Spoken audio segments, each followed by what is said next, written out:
Kaya mag-aalas 8 ng gabi.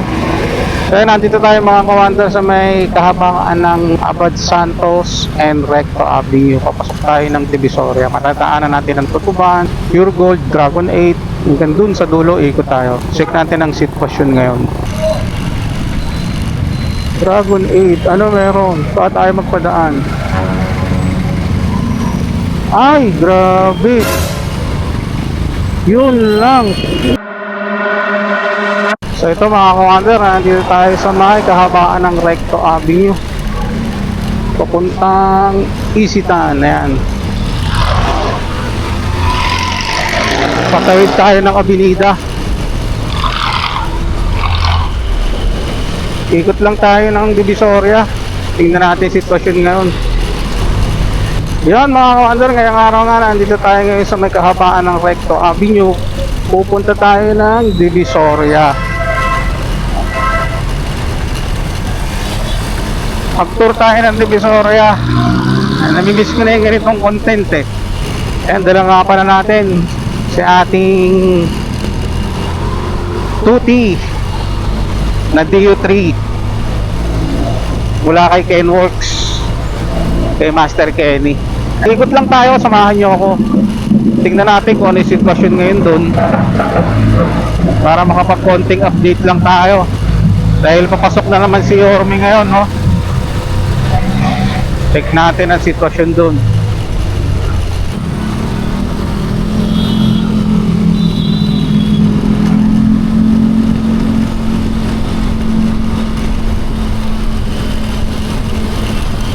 So ito yung 999 Mall, bodega ni Ninang.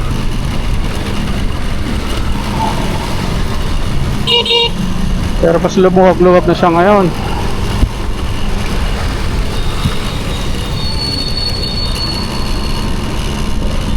Yun, nakapila ng tricycle.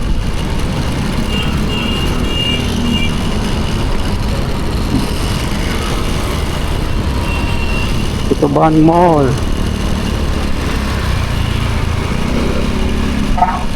So ito yung Pure Gold, Dragon 8. Maluwag ang kalsada, oh. Ayan, medyo maluwag ang kalsada. Dito lang siya sa traffic. Ayan, pagdating dito sa may Dragon 8, ano meron? Saan tayo magpadaan? Ay, grabe. Yun lang, may natapon. Ayun, oh, natapon yung ano, kamatis. Sayang, kaya pala nagta-traffic. Ayun, oh.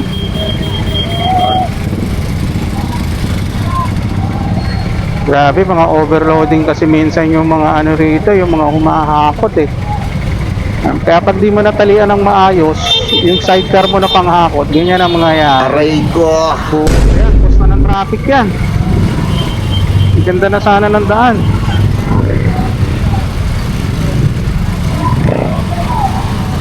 Yan, mga kamatis, oh.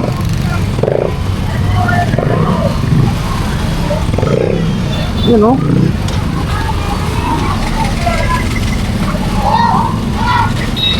Yun. Tapo ng mga kamatis. Sayang.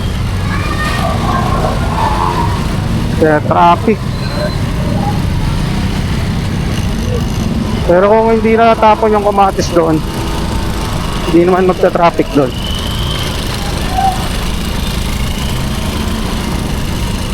Last month dumaan kami rito. Pagka-vlog ko sa bodega ni Ninang, medyo traffic dito. So far ngayon hindi na, oh. Dito pa lang huminto na yung motor namin eh. Kasama ko si Solid Classic. Kaya kumana na kagad kami dyan sa may Ilaya. Pero ngayon yung pagbabago niya, ayan, mas maluwag-luwag siya ngayon. Walang nagbababa ng mga gulay. Pero mga vendor, may ilan pa rin na nasa bangketa. Ayan.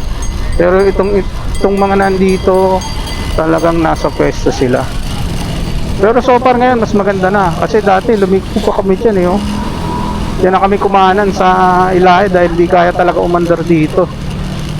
So far ngayon possible na. Ayan, malapit lang umupo si Yorme or paupo na kasi si Yorme.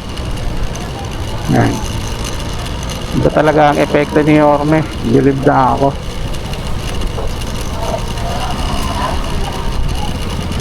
May possible na rito. May mga bento, nasa gitna na. So ito nga pala mga kuwander, yung Carmen Planas.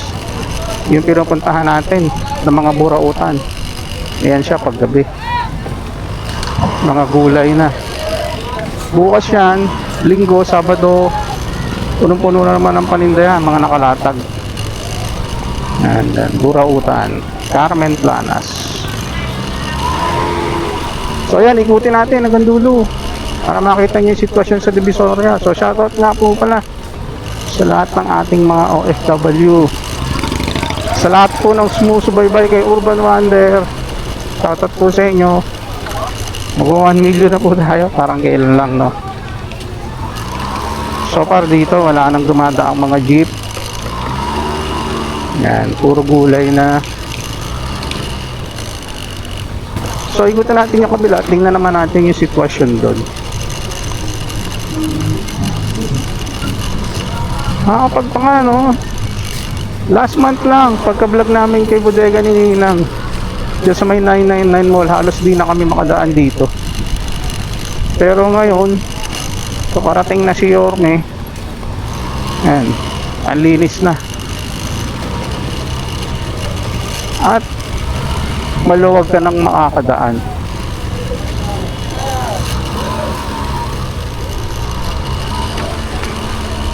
Shoutout po sa ating mga OFW, sa ating mga seafarer, sa ating mga tropang seaman, sa mga follower ni Urban Wonder. Yan, ikot ka tayo. Ang mga nasa abroad, shoutout po sa inyo. So dito lang, medyo traffic pabalik. Ayun lang. So tingnan natin bakit nagka-traffic. Ayun.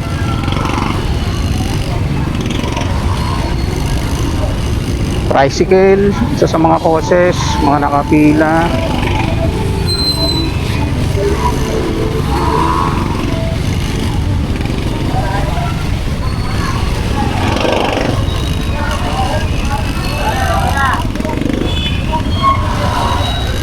Okay. Mga nagbababa ng mga paninda. Yan, kaya nagka-traffic dito. So nakaikot na tayo sa kabila, no? Pabalik naman to ulit tayo ngayon ng recto nito. Papabalik naman ulit tayo ngayon dito ng 999 Mall, dito sa may Abad Santos. So dito sa part na to, medyo masikip dahil maraming mga nakaparadang tricycle. Ayan. Sa kabila medyo smooth naman, kung hindi lang natapon yung mga kamatis, eh hindi mag kaka-traffic doon. So dito papunta Santo Cristo. Ayan, maluwag. Doon lang sa may part na yon.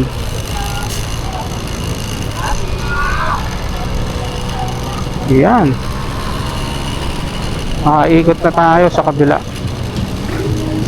So far ito ang sitwasyon ngayon sa Divisoria.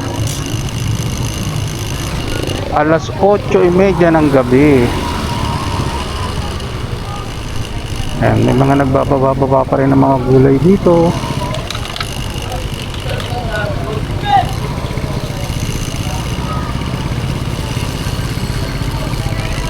Pero ang laki ng pagbabago nang parating si Mayor Isko.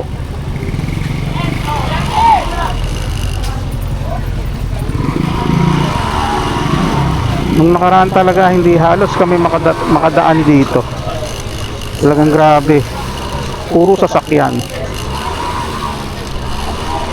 Ngayon, ayan, maluwag ka na, makakaikot ka na. So sa part dito kasi talagang medyo matraffic dito dahil dito yung mga bagsakan ng gulay. Yan, no. Tabora. Gulay, prutas, karamihan dito binabagsak yan. Kaya medyo pagdating ng gabi, traffic. So sa sa ibang video natin, sa susunod na video natin, abangan naman natin. Check naman natin pag umaga kung ano ang sitwasyon niya.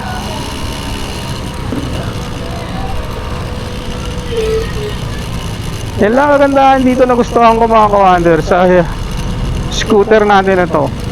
Maliit, mabilis, reliable. Kaya natuti virus tayo eh. Galing ni Kuya. Ayan, pabalik na ulit tayo ng Dragon 8.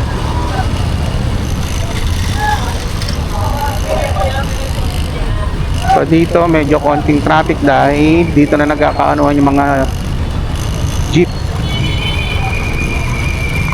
So walang umikot na jeep dun sa kabila, no? Hindi natin nakita kung saan sila umikot. Ah, dito na sila sa may kumakanan. Yun, isa pa sa nagiging causes dyan yung mga ayun, sumasalubong.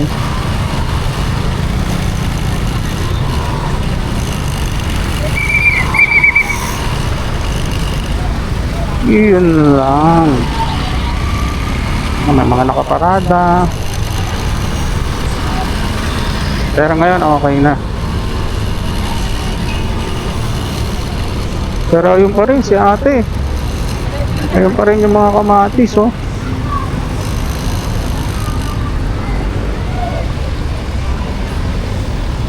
Yan yung nagiging cause ng traffic kanina.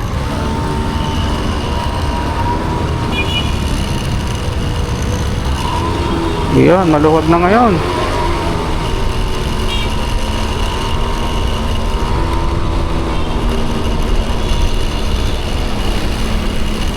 So ito naman yung Tutuban Center.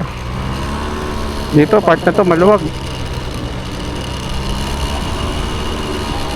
Doon lang sa may parte ng Tabora, Carmen Planas, mga ganitong oras, mga alas 8, alas 9 medyo traffic. Dito wala na, alas wala na mga tao. Grabe, linis na rito, oh.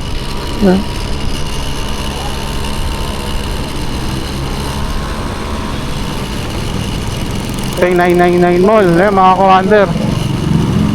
Bodega ni Ninang nandito sa mga murang bilihan ng mga gadgets, appliances. Bodega ni Ninang. Yun, so tawid na tayo. Patawid na tayo uli ng Abad Santos. Ayan, papunta uli tayo recto. So yun mga ka-wonder, thank you so much sa pagsama nyo sa akin.